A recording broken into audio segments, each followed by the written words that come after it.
Hi, my name is Tanisha and I'm the owner of Earthbound Soap Company, and I'm here to teach you how to make soap.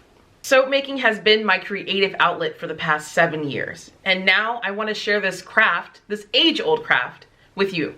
Now when it comes to cold process soap making, a lot of people get really nervous when they hear that they have to use lye, which is sodium hydroxide.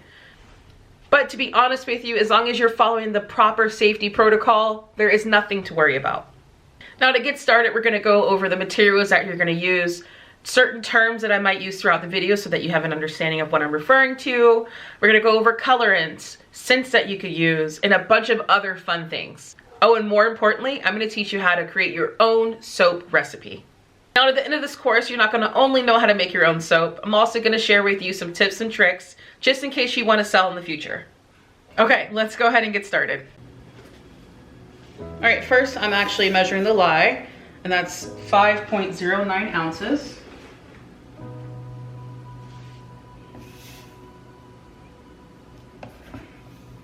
So a little bit less. So as far as accuracy when it comes to lye and water, I would try to get as close to the recipe as possible. As far as the oils and butters, not that important.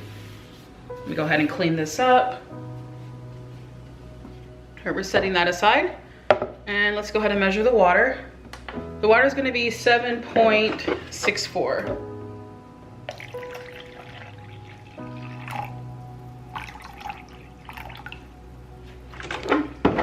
That's perfect. Set the water aside. Now we're gonna measure the oil, and this specifically is the olive oil. We're doing 27.78 ounces of olive oil.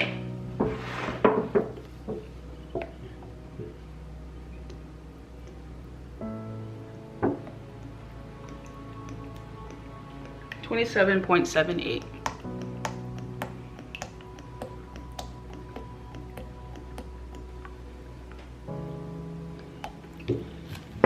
All right, I went over a little bit.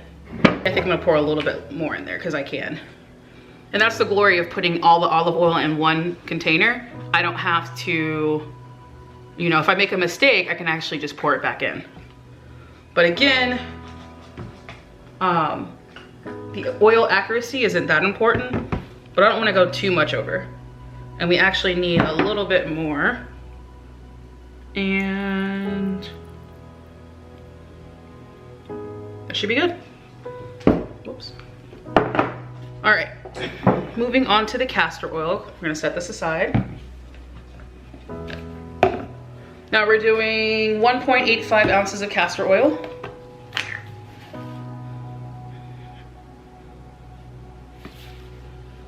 I went over a little bit, so I'm gonna pour some back in. Okay, cool. And last but not least, the coconut oil.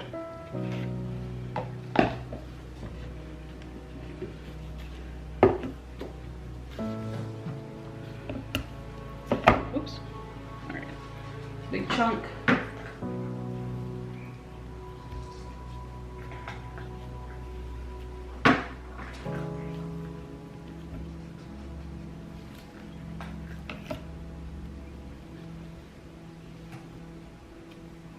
Now that we have that, we're gonna set this aside.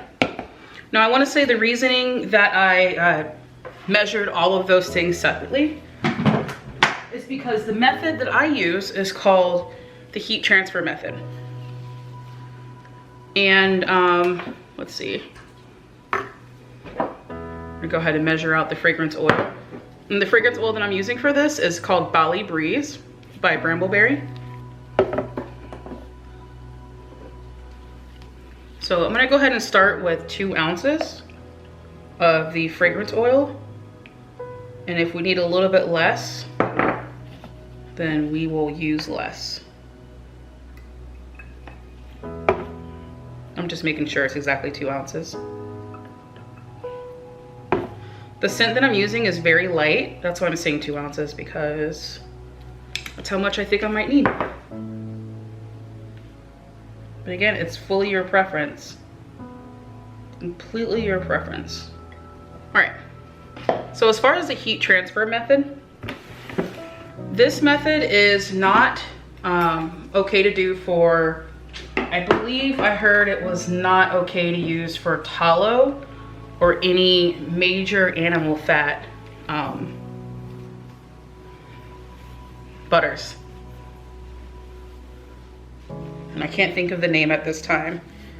But other than that, I've never had an issue with it. So basically what the heat transfer method is once we mix the lye and water, we would actually be pouring it directly onto the butters, onto the coconut oil, which will melt it. The heat from the lye water mixture will melt the butters.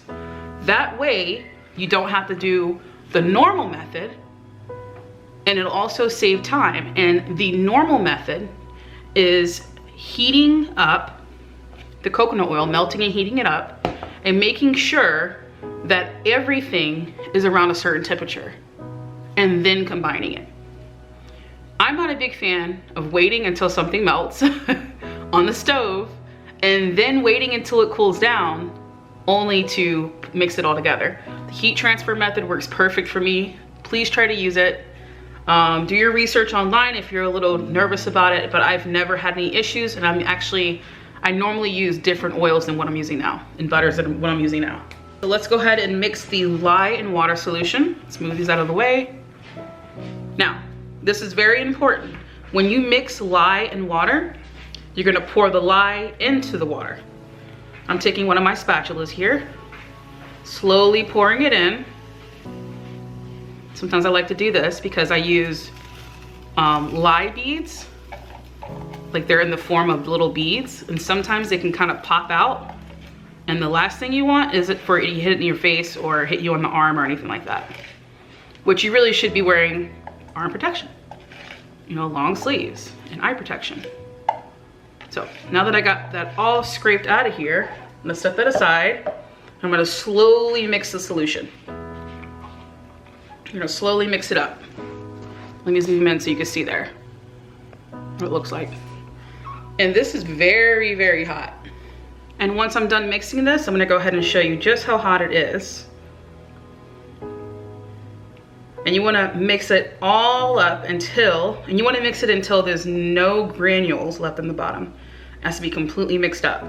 Because what'll happen if you leave this completely, if you do not mix it fully, those little lye granules will end up in your soap, in the final stages of your soap, and you don't want that, because then it's not safe to use. I'm using my thermometer here to check the temperature.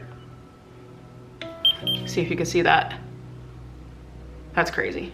That's hot. All right, we're gonna set this aside. Bring back our coconut butter, or coconut oil I meant. We're gonna bring back our coconut oil. All right, we're gonna grab that lye water and we're gonna slowly pour right over the coconut oil, slowly. And you can actually see it melting. There we go. We're gonna get that out of the way. Now we're gonna take our spatula and we're just gonna kind of move it around a little bit. It's gonna melt pretty fast. Again, this is called the heat transfer method. Heat transfer method.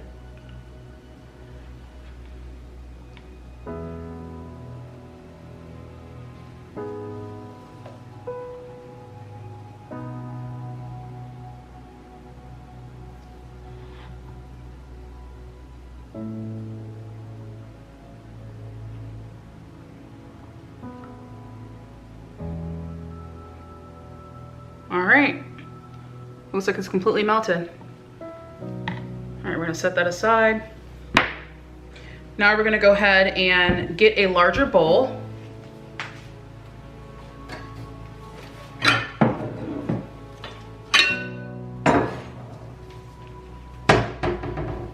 So I have my larger bowl here.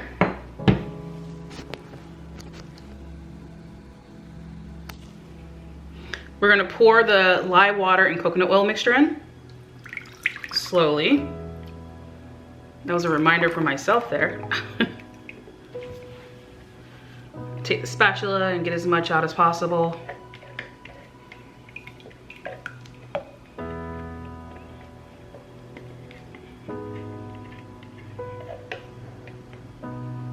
We're gonna set that aside. And we're gonna pour the coconut oil, I'm sorry, the olive oil. We're gonna pour the olive oil in.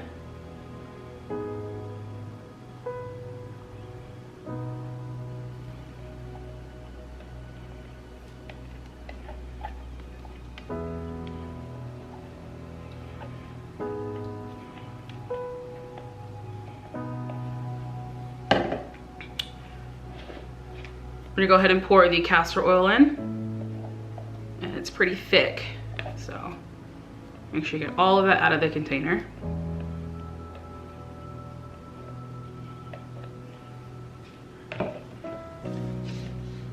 We're gonna use the spatula to slowly mix it up first.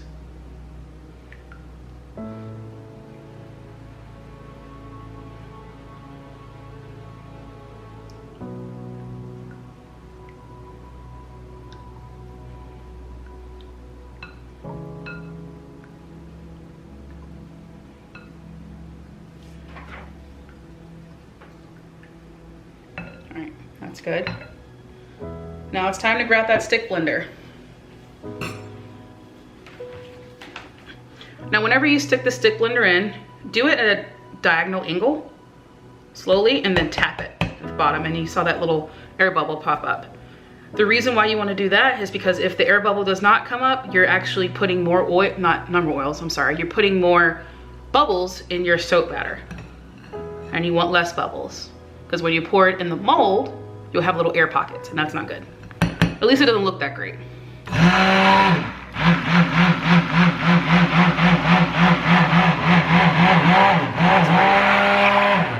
Now we're actually gonna mix this until it turns to trace. We're gonna do a light trace actually. Basically it references to the stage in the soaping process where the batter begins to thicken because of the saponification process.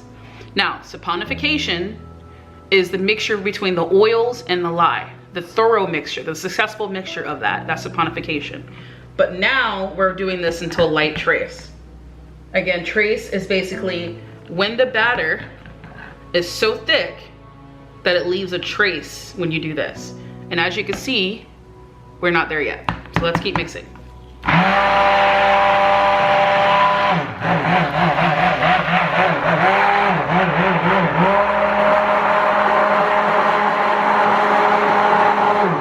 Let's check it.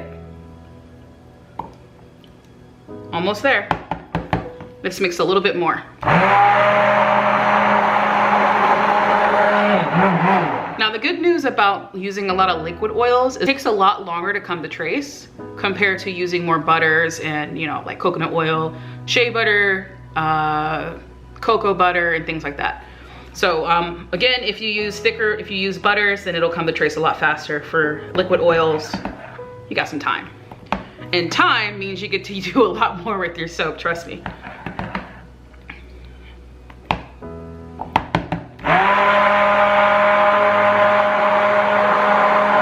right, I think we're good. So I'm gonna go ahead and scrape off my blender because I like to save the little bit of soap that I have on there. We're gonna set that aside. We're gonna go ahead and mix it one more time with the spatula.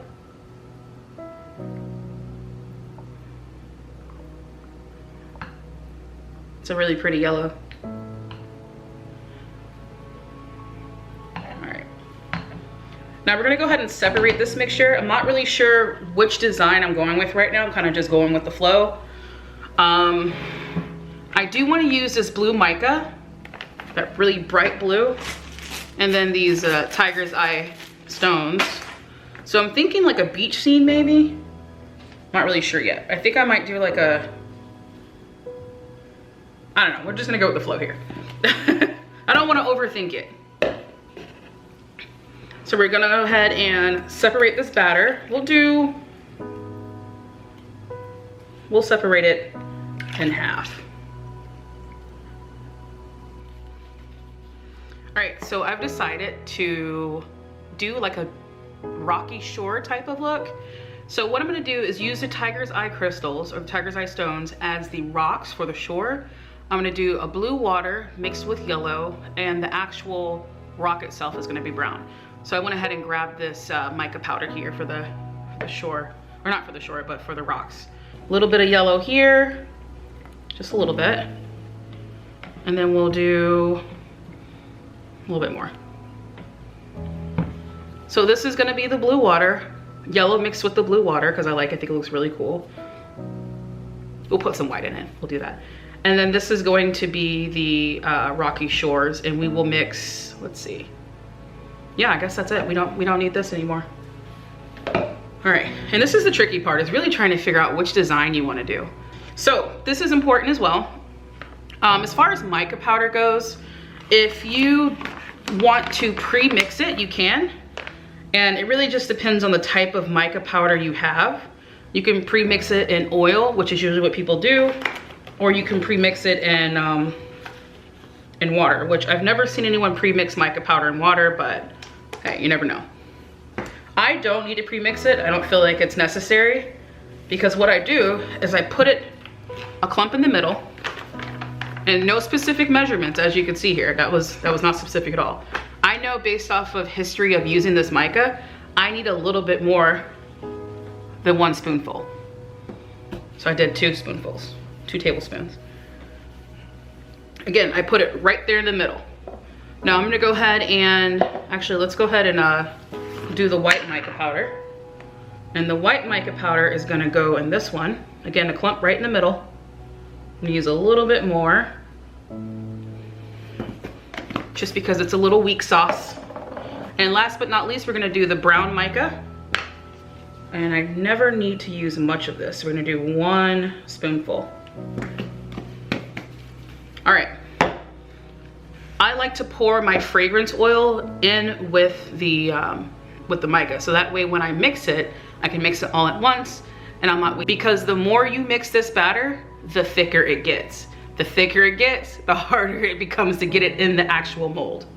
So let's go ahead and pour the fragrance oil in. A little bit here and a little bit here. And we're gonna pour a little bit in this one. So we're gonna go ahead and set these aside.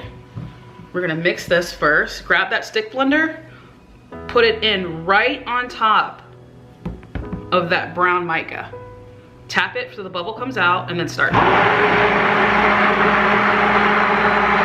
at that color, it's so pretty.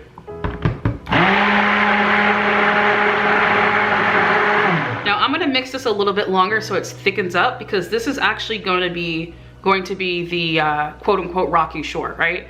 So this is gonna need to be thick enough to hold a layer of the blue and the white that we're gonna mix in a second.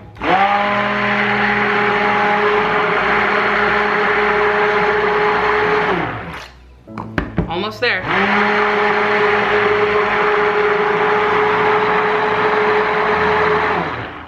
All right, that's pretty good. I'm gonna scrape this as much as I can because I don't like wasting soap.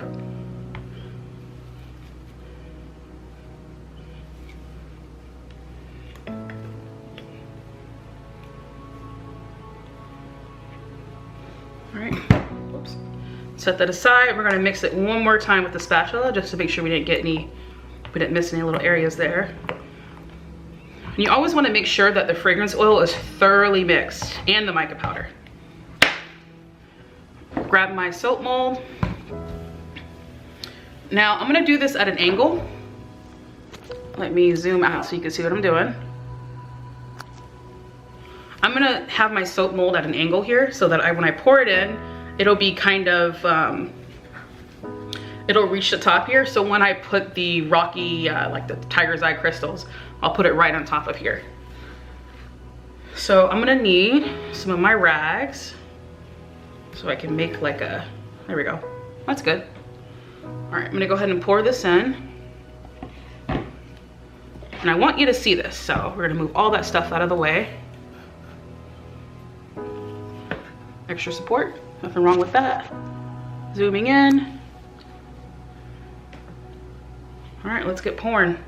It's already thickening up too. Oh yeah, that's great.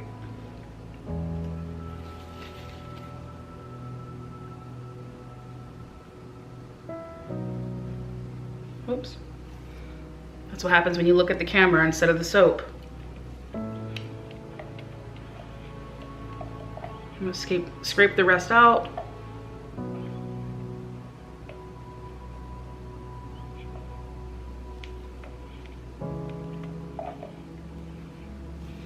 Now what I'm gonna do, because again, I want this layer to be a little bit higher up. I want it to be at the very top of the mold so that I could put the tiger's eye crystal on and you can actually see it. And it's a little too thick right now, so we're gonna wait a little bit.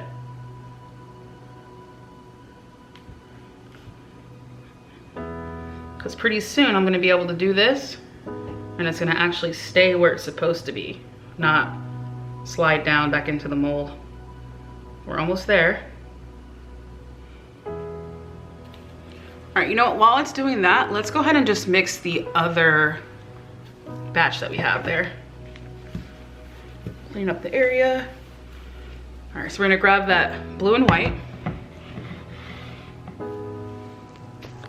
stick blender, so I'm just gonna wipe it off a little bit. Make sure it's unplugged when you do this. I've seen some crazy accidents online. Safety first. All right, plugging it back in. All right, we're gonna go ahead and do the same thing we did with the brown. We're gonna put the stick blender at a diagonal angle, tap it.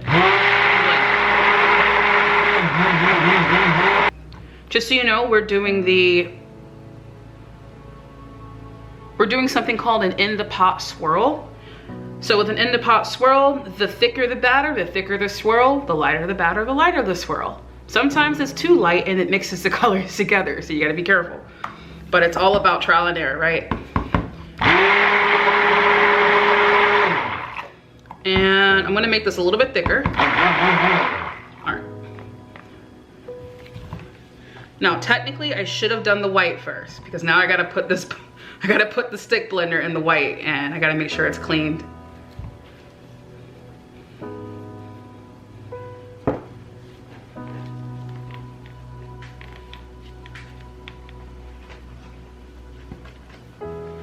All right, let's do the same thing for the white. Tap it.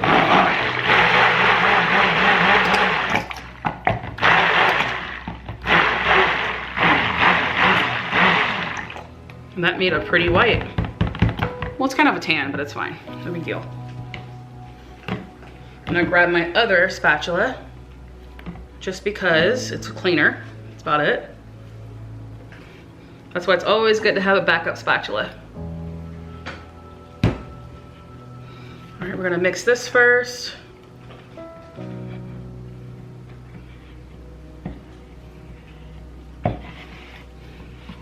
And whenever I use white mica powder, I usually have to use a lot of it to actually get a white.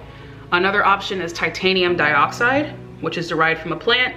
And a lot of people like using that, but the titanium dioxide that I have, it needs to be dispersed in oil, like coconut oil, really thin oil. And I found that no matter how much I use, I still have to use a lot of it, which means I'm adding more oil into my soap batter.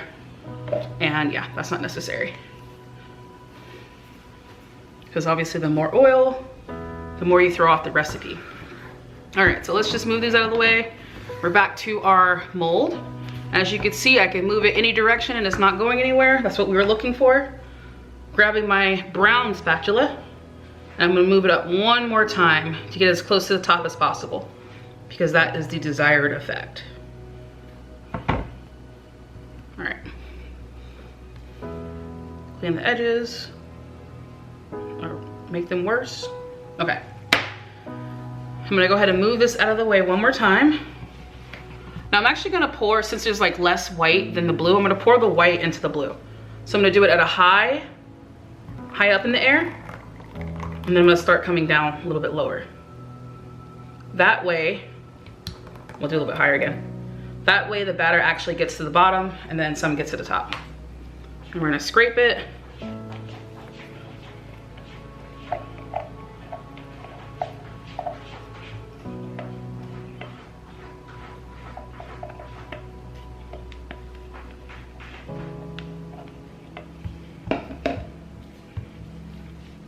So I'm actually gonna use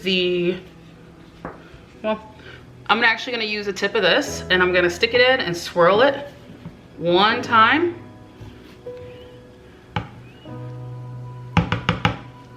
Wipe my hands off. All right, let's go ahead and grab that mold.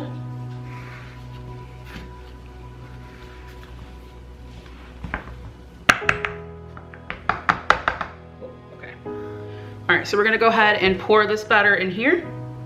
We're gonna do it right in the corner.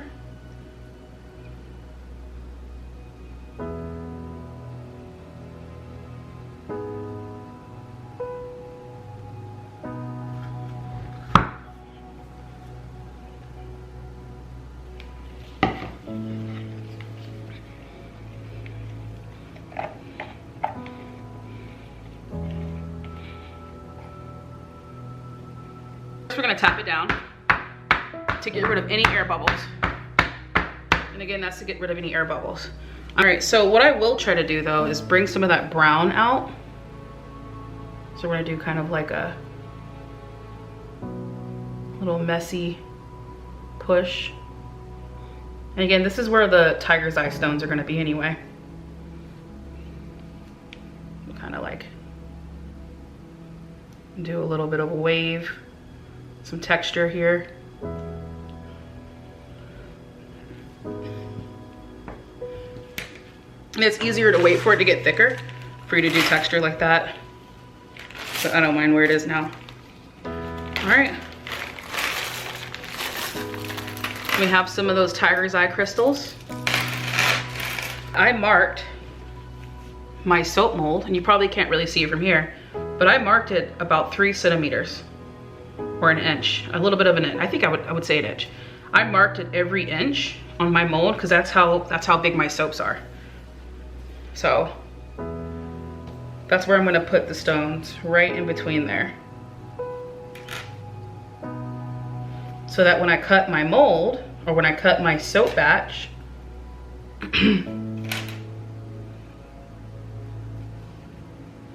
I won't hit the stone.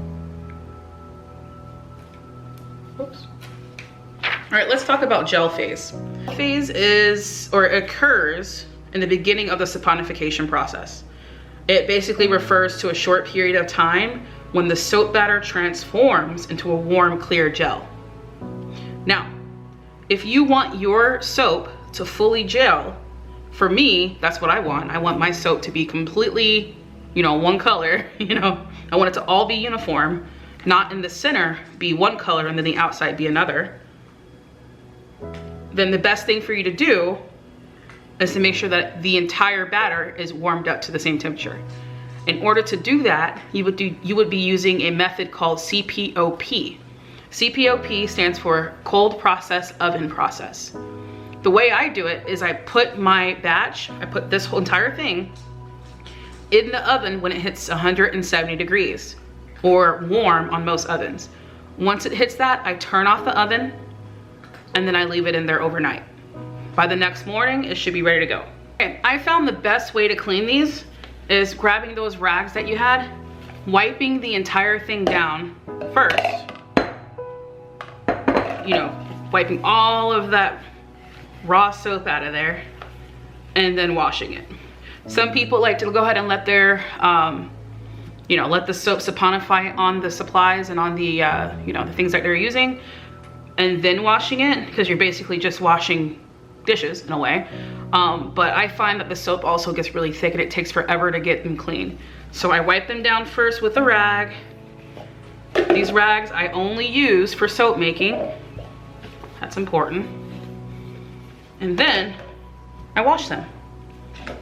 No rush. So this is the fully dried soap batch that we did yesterday.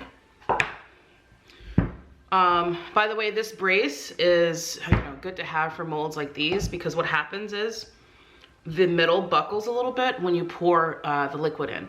And that's one of the reasons why I scaled down my recipe to 37.04 from the original one that we started at. Now you don't need gloves or any protective gear for this, because all the soap has saponified. So I'm gonna go ahead and start by releasing the edges. And then the sides. And then what you have to do is push with your thumbs here. And this isn't a mold that I use any longer. This is definitely my starter mold, but the other ones that I have are like just way too big, so to demonstrate with. I clean that up. All right, this is what it looks like on the sides. It's pretty cool. As you can see, there is no, it fully gelled, so there is no circle here. If it only did a partial gel, you'll actually see the difference in colors like right here, because the inside stayed hot, but the outside cooled down. But in this case, because we did the CPOP method, everything is uniform, which is the way I like it. All right, now I have my favorite soap cutter. I got this on Etsy.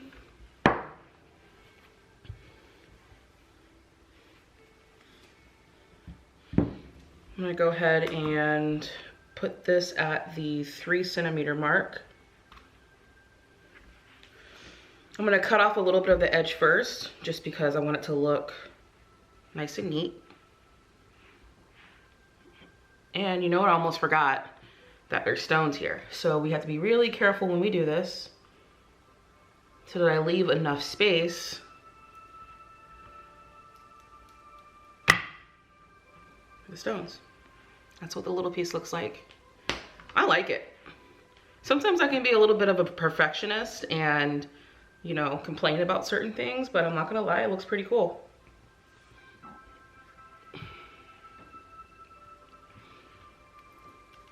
I'm gonna bring that down.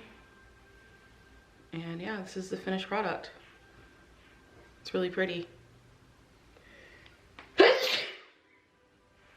And you can see the stones on top.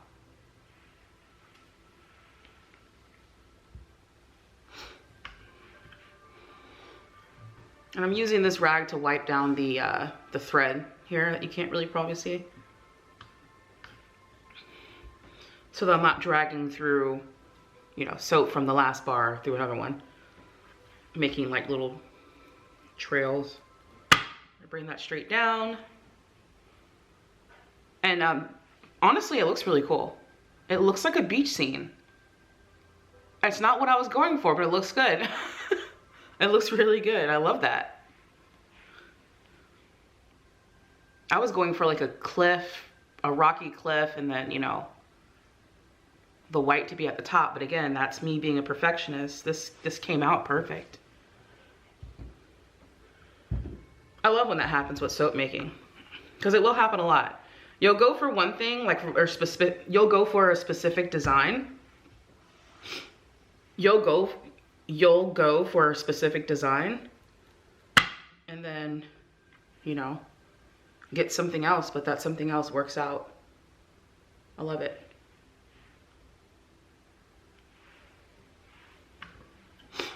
Now, while I cut this, I want to go ahead and talk about curing times. Cold processed soap takes 4 to 6 weeks to cure. Now, there are ways for you to, you know, add to your recipe. And I'll go ahead and put that in the resource section, because it's slipping my mind right now. But there's ways for you to, you know, quicken that amount of time. But cold processed soap, as a default, takes 4 to 6 weeks to cure. Now, if you were to use the soap or sell it before 4 to 6 weeks, you are taking the risk of selling a product or using a product that is heavy in lye.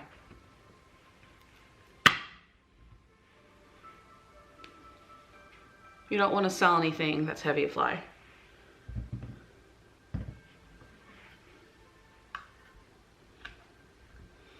So when curing your soap, again, taking 4 to 6 weeks, you want to put it on a rack or something that's going to allow the air, or allow air to flow through and, you know, dry your soap bars. You don't want to put it anywhere where it's going to be humid, because soap has glycerin in it. And as you know, the humidity does not like glycerin. It makes it sweat, quite literally sweat. Your soap will be wet and slimy. I don't want that. You don't want that. So make sure that you put it in a well airflow environment. And that's the last one. What I do with these little end pieces here, I like to cut them to the size of my sample box, and I sell them as samples.